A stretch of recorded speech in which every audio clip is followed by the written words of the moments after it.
You know what the Leafs have been working on? A new third line. We got Robertson, Domi, Yarncroke. Did you like Domi up the middle? Is he primed for a breakout here, Rosie? I hope so. Something's been needed to jump him. He's been kind of fighting it a little bit, and that could just be it that reignites it. With coming up from the Marlies and whatnot, that he's going to be. Sorry, not Nicholson. What the hell? I'm absolute brain farting right now. Robertson? Robertson. Yeah. Nick is going to be chomping at the bit to stay in the league. He got a little scare there this year where he's not even close really to making that roster. It seemed like it's like, wow, man, you're falling down the depth chart. So he's going to make a charge, make the most of it. Domi's looking to break out, and I like Yarny.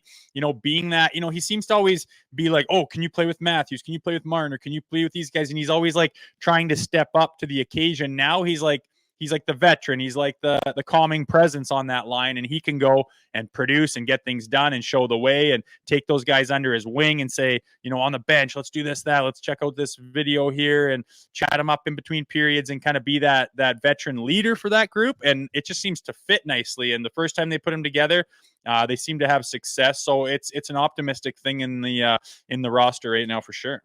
Cautiously optimistic, I am. I think it allows him to use his speed a bit more. Like, I think that's the one thing I noticed the other night was Max Domi's speed. Like, the guy's fast, and that's one of my many takeaways early on with this team. They can play way faster, and when the Leafs are on top of their game, they're zipping it around, and they're fast and they're quick, and they're top to bottom.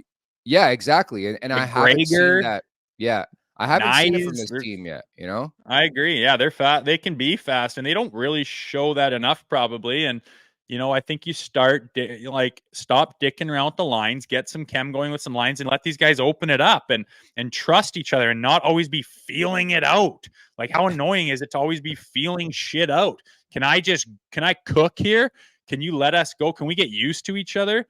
Can we get some jam going here and some gelling happening? It's my biggest knock with shuffling the lines so bloody much for an entire year. It's like, man, you're not letting these guys cook.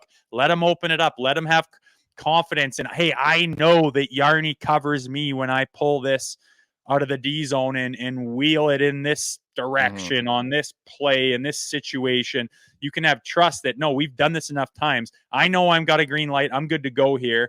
And you don't have that when you're feeling each other out, and they've never been able to get comfortable with each other. So hopefully now that we've had, I know it's just one game, but it seemed to be kind of a standout game with some lines actually finding some gel, lightning in a bottle, let it cook. Hopefully we can stick with this. And the first sign of a little hiccup, he doesn't dismantle the whole goddamn thing again.